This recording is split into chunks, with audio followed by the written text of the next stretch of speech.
लखनऊ से सटा हुआ ग्रामीण क्षेत्र है थाना काकोरी क्षेत्र में एसबीआई बैंक के बाहर एक व्यक्ति बिठाया जाता है और उस व्यक्ति से सारे पैसे निकलवाए जाते हैं और जमा किए जाते हैं।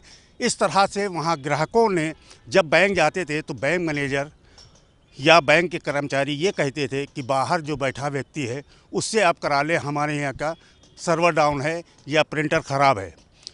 तो लोग वहाँ पर जाने लगे और अपने 2000 अगर निकालते थे तो उसको 2000 बताता था, मगर कहीं ना कहीं वो 30,000 और 20,000 रुपया निकाल लेता था। ये लखनऊ में पहला मामला नहीं है फर्जीवाड़े का या धोखाधड़ी का, इस तरह से तमाम मामले हुए हैं। कल वहीं पर काकोरी में कम से कम 250 से ज़्यादा लोगों ने एसबीआई बैंक के बाहर धरना प्रदर्शन और पथराव करते हुए ये आरोप लगाया बैंक मैनेजर पे कि बैंक मैनेजर हमको वहाँ पर भेजता था और हम अपनी गाढ़ी कमाई जो पेट काट कर बचाते थे वो बैंक में जमा करने आते थे, मगर वहीं वो आदमी कल फरार हो गया। इंस्पेक्टर काकोरी ने लोगों से ये कहा कि आप एप्लीकेशन दें और उसके बाद मैं जांच करके आपको बताता हूँ। जांच में निकल के ये आया कि वो व्यक्ति लखनऊ छोड़ के फरार हो चुका है और लोग परेशान हैं। वहीं कुछ लोगों के बच्चों की शादियों के लिए पैसा रखा था या बीमारी दुखी के लिए पैसा रखा था, उस पैसे को लेकर के वो व्यक्ति फरार हो चुका है। वहीं बैंक के कर्मचारी द्वारा ये पीड़ितों से बताया गया कि इसमें हमारा कोई रोल नहीं है। ये व्यक्ति बैंक से बाहर बैठता था, बैंक का एम्प्लॉय नहीं है, ना बैंक के किसी आदमी ने ये कह के उसके पास भेजा कि वो वहाँ जाके पैसा निकाल ले।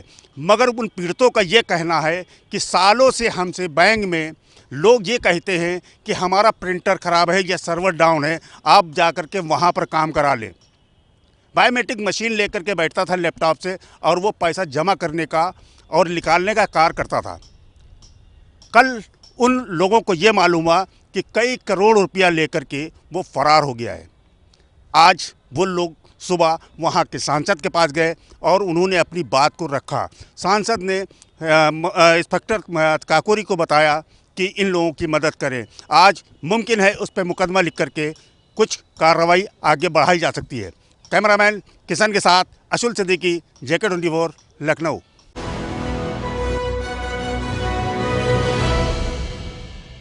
नमस्कार, आप देख रहे हैं हमारा खास कार्यक्रम सिटी रिपोर्टर। मैं हूं धनराज गर्ग, राजधानी देहरादून से, और बात करेंगे उत्तराखंड के अंदर लगातार बढ़ती राजनीति की।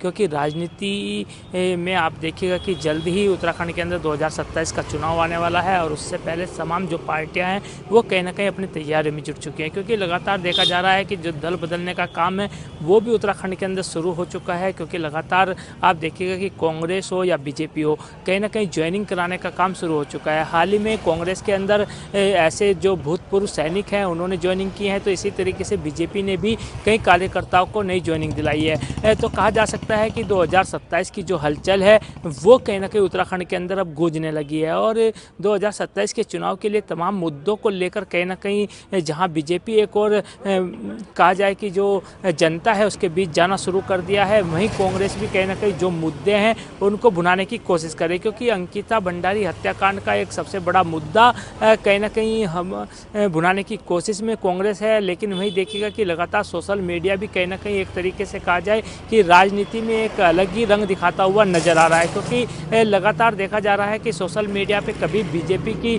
वीडियो वायरल की जाती हैं तो कभी कांग्रेस की वीडियो वायरल होती हैं। तो ये इस तरीके से कहा जाए कि सोशल मीडिया कहीं ना कहीं इस बार 2027 के चुनाव पर भारी पड़ता हुआ नजर आएगा। लेकिन अब देखिएगा कि देखने वाली बात यही होगी कि 2027 में बाजी कौन मारता है, बीजेपी या फिर कांग्रेस। हालांकि दोनों ही पार्टियां कहीं ना कहीं दावे बड़े बड़े उत्तराखंड के अंदर कर रही है। क्योंकि कांग्रेस भी कहीं ना कहीं अपने कार्यकाल में हुए कार्यों को गिनवाने का काम कर रही है, तो बीजेपी भी अपने 10 सालों के अंदर जो योजनाएं चलाई गई हैं मुख्यमंत्री द्वारा उनको गिनवाने का काम कर रही है। तो अब देखने वाली बात होगी कि 2027 में कौन बाजी मारता हुआ नजर आएगा। कैमरा सहयोगी वीरेंद्र थपलियाल के साथ धनराज गर्ग, JK24 न्यूज़, देहरादून।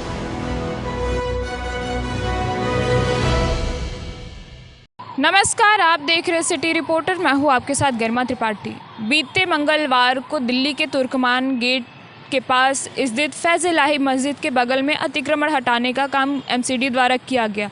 यह काम एमसीडी ने रात के 1 बजे तोड़ने का काम किया और जो दिल्ली हाई कोर्ट द्वारा ये 3 महीने पहले इसका आदेश दिया गया था। आदेश देने के बाद लगभग कई बार मीटिंगें हुई, उसके बाद भी जिस तरह से वहाँ पे माहौल बदला, पत्थरबाजी हुई, ये अपने आप में बहुत बड़ी बात है। क्योंकि जब ये कार्रवाई की जा रही थी एमसीडी द्वारा तो आसपास मौजूद लगभग 150 से 200 लोग ने पत्थरबाजी शुरू कर दी और उन पत्थरबाजों से निपटने के लिए दिल्ली सरकार ने लाठी चार्ज किए, आंसू गैस के गोले फेंक उन पर कंट्रोल किया गया। लेकिन धीरे धीरे अब उनकी पहचान की जा रही है। दिल्ली पुलिस का कहना है कि लगभग 450 वीडियोज़ और फोटोज़ खंगाले गए हैं, जिनमें कुछ सीसीटीवी फुटेज है, कुछ बॉडी कैम रिकॉर्डिंग है, कुछ सोशल मीडिया प्लेटफॉर्म के जरिए जो वीडियोज़ मिले उनके ज़रिए लोगों की पहचान की जा रही है। अब तक लगभग 50 लोगों की वहाँ पे पहचान की जा चुकी है, जिनमें से लगभग 12 लोग गिरफ्तार भी किए जा चुके हैं। बीते दिनों दिल्ली पुलिस ने कहा कि 6 लोगों की गिरफ्तारी हुई है और आज फिर शाम होते होते तक इनकी संख्या बढ़ती गई और आज सुबह फिर से एक आदमी जो दिल्ली का रहने वाला नहीं था, इमरान, उसकी भी गिरफ्तारी हुई है।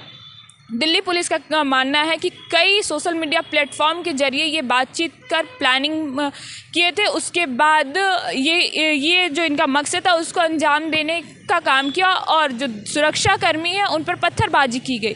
लेकिन अब वहाँ पे जो स्थिति है वो पूरी कंट्रोल की ले गई है। साथ ही दिल्ली पुलिस का कहना है कि जो वहाँ के रूट थे उन्हें डाइवर्ट कर दिए गए हैं और अभी वो पूरा एरिया, जब तक वहाँ से मलबा पूरी तरह से साफ़ नहीं हो जाता, मलबा हट नहीं जाता, तब तक उसकी सिक्योरिटी बढ़ी रहेगी और चारों तरफ सिक्योरिटी वहाँ पे तैनात रहेंगे। और लोगों की जिस तरह से दिल्ली सरकार लगातार पहचान कर रही है, साथ ही जिस सपा नेता नकवी का जिस तरह से नाम आया है, दिल्ली पुलिस का कहना है कि उनसे भी हम जल्द ही पूछताछ के लिए उनको हम नोटिस भेजेंगे और उस पर कार्रवाई फिर आगे की जाएगी। वीडियो जर्नलिस्ट साजिद के साथ मैं गरिमा त्रिपाठी, दिल्ली।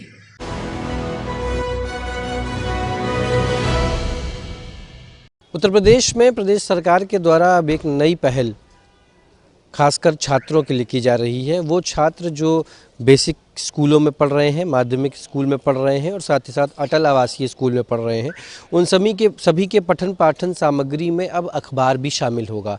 अखबार शामिल करने की मुख्य नीति यह है कि जो छात्र एवं छात्राएँ हैं उनमें प्रतियोगिता की भावना उत्पन्न हो। प्रतियोगिता की भावना उत्पन्न होने से वो आने वाले एग्ज़ाम्स को क्लियर कर पाएंगे, उनकी जो ज्वलंत मुद्दे हैं उनको समझने की क्षमता बढ़ेगी।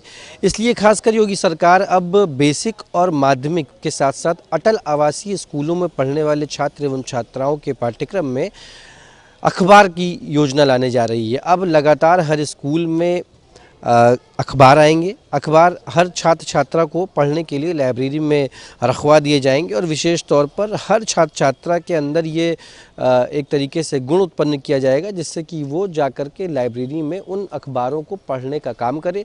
अखबारों को पढ़ने के काम के साथ साथ किस तरीके से योजनाबद्ध तरीके से प्रतियोगिताओं में भाग लेना है, प्रतियोगिताओं के लिए कार्य करना है, किस तरीके से आने वाली प्रतियोगिताओं के लिए सजग रहना है और साथ ही साथ आने वाले एग्ज़ाम्स के बारे में किस तरीके से जानकारी मिलेगी, इन तमाम चीज़ों की जानकारी उन्हें अखबार के माध्यम से मिल जाएगी। अखबार पढ़ने से विशेष तौर पर ये जानकारी भी रहेगी कि किस तरीके से जो ज्वलंत मुद्दे हैं देश विदेश प्रदेश के, वो सभी उन छात्र एवं छात्राओं के अंदर पहले से ही जानकारी होगी और उसको लेकर के वो आगे कंपटीशन बीट कर सकेंगे। खासकर यूपीएससी, यूपीएससी इन तमाम छात्रों को मदद मिलेगी। बेसिक से ही जब ये आदत पड़ जाएगी तो जाहिर है कि माध्यमिक और अटल आवासीय स्कूलों में भी इसका प्रारूप शुरू किया जाएगा। इसको लेकर के अलग से बजट आवंटित किया गया है और ख़ासकर प्रधानाचार्यों पर ये जिम्मेदारी होगी कि जो बेसिक, माध्यमिक और अटल आवासीय स्कूल के छात्र एवं छात्रा हैं प्रति क्लास के अनुसार अखबारों की व्यवस्था करें और प्रति क्लास के बच्चों को किस तरीके से अखबार पढ़वाया जाए, उनकी ज्वलंत मुद्दों से उनको रूबरू कराया जाए, इस पर विशेष तौर पर योगी सरकार अब ध्यान देगी। वीडियो जर्नलिस्ट किशन के साथ गौरव पांडे, जगह 24/7 न्यूज़, लखनऊ।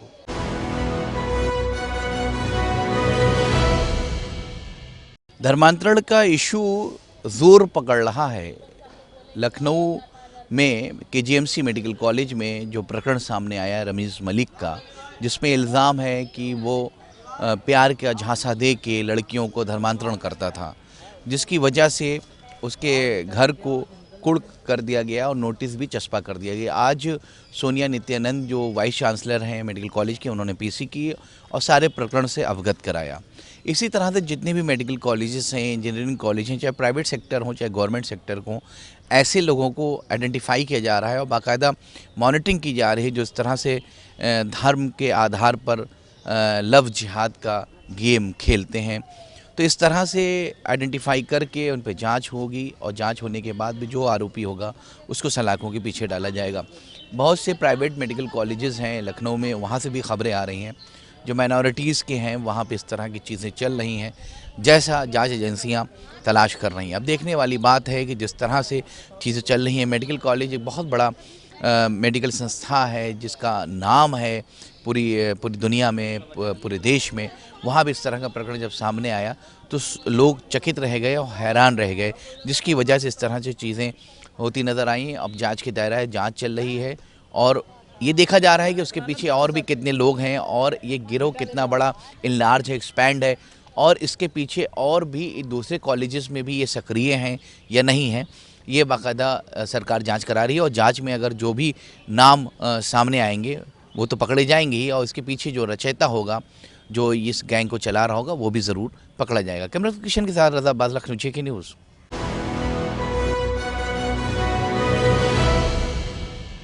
नमस्कार दोस्तों, स्वागत है आपका हमारे विशेष प्रोग्राम सिटी रिपोर्टर में। और देहरादून से मैं संचित शर्मा आपके सामने एक बड़ी खबर को लेकर के और बात करेंगे अंकिता भंडारी प्रकरण को लेकर के। लगातार जो चल रही राजनीति थी वो अब धीरे धीरे अपने विराम पर पहुंच रही है।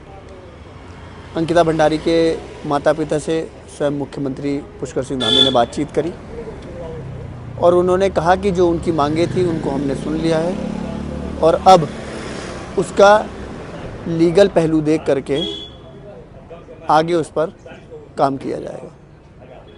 लेकिन इसी बीच लगातार बात करें कांग्रेस पार्टी की, तो कांग्रेस पार्टी लगातार इस पे मुद्दा बना रही है और उन्होंने कहा कि ऐसे दावे और वादे मुख्यमंत्री ने पहले भी अंकिता भंडारी के परिवार से किए थे, लेकिन अभी तक उस पर कोई ठोस निर्णय नहीं लिया है। साथ ही साथ अंकिता भंडारी को लेकर के बॉडी के मेडिकल अस्पताल का, मेडिकल कॉलेज का नाम चेंज करके अंकिता भंडारी के नाम पर करने की बात की गई है, तो उस पर भी राजनीति पूरी तरीके से तेज हो गई है। कांग्रेस ने साफ तौर पर कहा, कांग्रेस के प्रदेश अध्यक्ष गणेश गोदियाल ने कहा कि मुख्यमंत्री को कॉलेज का नाम चेंज करने की अनुमति ही नहीं है, तो वो इस बात को कैसे कह सकते हैं। उन्होंने कहा ये ऐसे दावे वादे वो लगातार अंकिता भंडारी के परिवार से करते आ रहे हैं और उनके परिवार को लगातार एक ठेस पहुंचाने का काम वो कर रहे हैं। वहीं भारतीय जनता पार्टी के प्रदेश अध्यक्ष महेंद्र भट्ट ने कहा कि इसका नोटिफिकेशन हो चुका है और जल्दी आप देखेंगे कि जो घोषणा की गई है उसको अमल में लाया जाएगा। अब देखने वाली बात ये होगी कि अंकिता भंडारी के ऊपर और कितने दिन तक इस तरीके की राजनीति देखने को मिलेगी। कैमरा पर्सन वीरेंद्र थपलियाल के साथ एक 24/7 के लिए देहरादून से संचित शर्मा।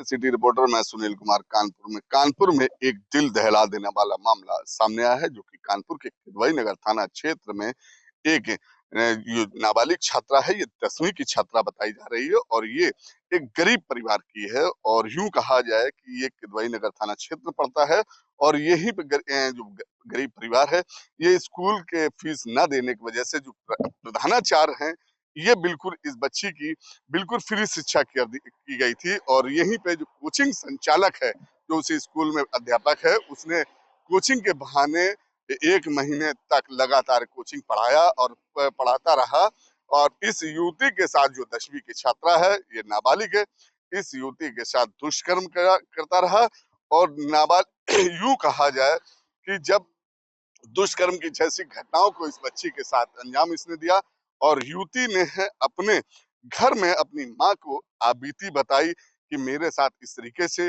कोचिंग संचालक करता है और इस तरीके से मामला आया। वहीं आपको बता दें कि कानपुर जब युवती की माँ पुलिस के किदवई नगर पुलिस को तहरीर देती है, अब आरोप लगाती है इस कोचिंग संचालक के ऊपर, तब जाके अब आज कानपुर कमिश्नरेट पुलिस जो है एडीसीपी दक्षिण के हैं, इन्होंने आदेश दिया है और मुकदमा लिखा गया और इसे कोचिंग संचालक को गिरफ्तार कर जेल भेजने का काम कर दिया है। और सबसे बड़ी बात यह है, जिस तरीके से ये छात्रा है, कहीं ना कहीं ये डरी और सहमी थी, जो इस कदर 1 महीने तक इसने अपने साथ जो संघर्ष किया है। बहुत बड़ी बात, बड़ी सराहनीय का है कि अगर ये पहले ही अगर बात हो जाती तो आज ये दिन ना देखना पड़ता और पहले ही इस अध्यापक के ऊपर, जो कोचिंग संचालक है, इस पर कार्रवाई की जाती। वीडियो ले सहयोग के साथ सुनील कुमार, जगत न्यूज कानपुर।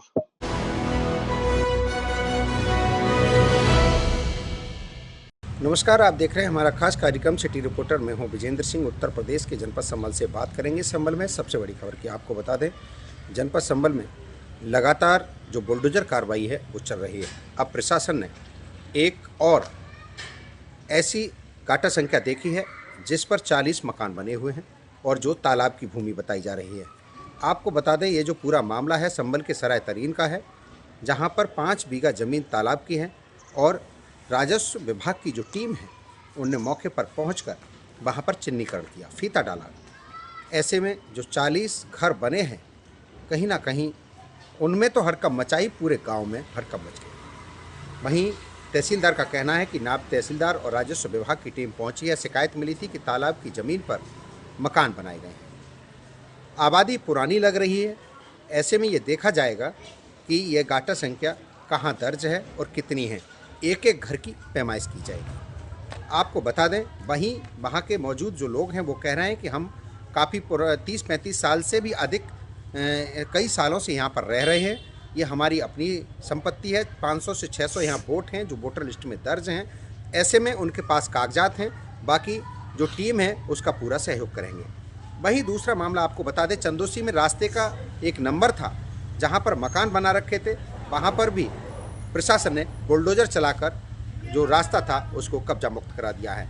वहीं आपको बता दें, सिरसी में भी ऐसे 8 मकान मिले हैं जहां पर जो अवैध कब्जा है, अब नोटिस दे दिया गया है, वहां भी कार्रवाई की पूरी संभावना है। आपको बता दें, दूसरा जो मामला है वो जनपद संभल की तहसील गुन्नौर क्षेत्र के गांव कादराबाद से सामने आया है, जहां पर भी तालाब की ज़मीन पर दर्जनों घर बनाए हुए हैं। वहाँ भी चिन्हीकरण किया गया है। राजस्व विभाग की टीम, एसडीएम की टीम मौके पर पहुंची और चिन्हीकरण के बाद लोगों से जानकारी मांगी जा रही है और आगे की कार्रवाई अमल में लाई जाएगी। तो कहीं ना कहीं जनपद संभल में लगातार जो बुलडोजर कार्रवाई है, बुलडोजर एक्शन है, प्रशासन का एक्शन है, वो देखने को मिल रहा है। मैं अपने सहयोगी कैमरामैन के साथ विजेंद्र सिंह, JK 24/7 न्यूज़, जनपद संभल।